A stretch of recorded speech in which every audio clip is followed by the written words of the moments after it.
That's why you don't like the lottery, because it's run by the government. Yeah, and it's actually not good for people. Isn't it not good to win the lottery in a lot of ways? Like, don't people go crazy? That's the same reason that you shouldn't make $10 million in crypto, because you don't know what to do with it. It's going to ruin your life if you do. That is really interesting. I've wondered what amount of money that I could make that would be an awesome amount of money, a life-changing amount of money, but it wouldn't make me stupid. Or make you weird. Yeah, I'm already that. So we don't want to like hyperactivate that too quickly. Yeah. So I guess you're saying you should really be like earning this shit. So money is power, and if you want to have more, it should probably be something that you really earn carefully over time. So you kind of like mold yourself into that persona of someone that like can handle that power and that like optionality and that abundance. Well, let's imagine that that there is no money, and that money now is the capacity to harness the earth. Well, like capturing rainwater into barrels. Now your net worth is going to be in barrels of water, right? So if you don't know how to capture wealth, then or make wealth or whatever, you have no authority in that arena. The goal is not to make money. The goal is to have authority in your soul over money. That's the goal. And so how you go about making your money is everything, because that's what gives you authority to speak to it, to command it. And when somebody says, I've got an idea, you can say, that's a bad idea, or that's an idea I'm not going to participate in, because you have authority in that arena, Mm-hmm. I'm reminded of something I think Jordan Peterson had said, like, okay, so you work your whole life to retire and someday you'll have $1 million or whatever. Like, what are you going to do? Like sit on the beach and drink Mai Tais? Is that the whole point? Okay, so now I've made it. Now I don't have to work anymore. What are you going to do? So maybe you should figure that out, before you start to like focus on wealth. One of the saddest things that I've experienced, and I've experienced it maybe a handful of times, is when you run into people who were famous, who made the journey, who were a thing. When I was like 10, 11, 12, my brother would bring home these UFC 1, UFC 2, 3 like videos.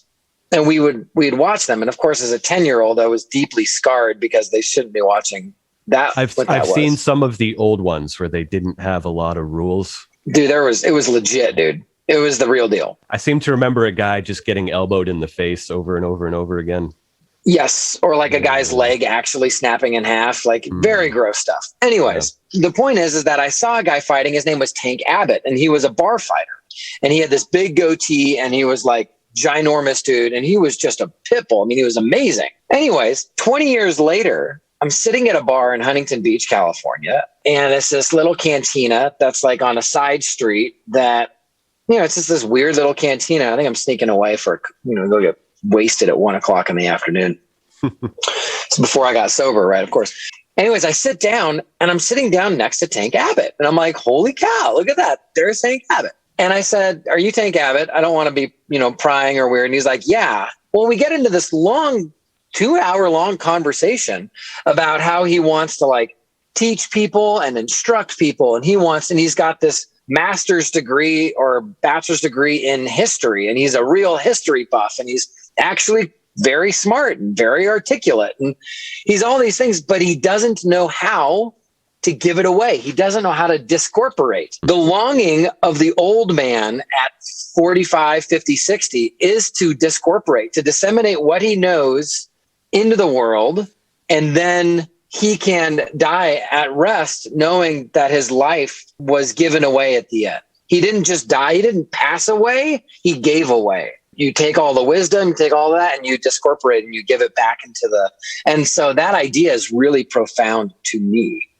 And so I think that that's what people want to do. Getting back to what you were talking about, though, with regards to money and stuff, is that once you make the journey, you've become wealthy or you have the money, right? The heart wants to then provide value. The value that you've gotten, the heart wants to give that back in equal amount. But most people, when they build a business for 50 years, and then they want to try to give it all away at 60. Well, that's not the way it works. You have to build what I consider to be the left hemisphere business, which is your money-making business. And at the same time, you have to build a right hemisphere business, which is your ministry, your service, your gift, your artistic anima into the world. And the length of time you have to give to your ministry is equal to the amount of time you give to your left brain. Right. So if you have one without the other, then you're only using half your brain. Yeah, you get tyranny if you're just two in the money, and you get chaos if you're two in the creative side. You won't get anything done. You'll be that endless visionary that can't ever put anything into practice. You're changing your mind every 2 weeks. Yeah. Okay. So this gal comes to me, and her mother was one of the queen goddess DJs of Motown in the 40s and 50s. Diva, straight diva. And like friends with Elvis, stuff like that. This lady, I don't want to out her or anything, but she did a couple of like major famous movies, stuff like that in the 70s. I mean, her husband's bass guitar is made from wood from Benjamin Franklin's house. Wow. Yeah. Anyway, moral of the story is she comes to me and she says, hey, I want to give all this stuff. I want to give this legacy away. But she has no platform to do it. The problem is she doesn't have 20 years to build a platform to give it all away. And so somewhere during your ministry as a priest of whatever, rock and roll or punk or church, you have to then step away from the money-making side of things and into the raising up the next generation side. And you have to do it about 10 years earlier than you think you have to start.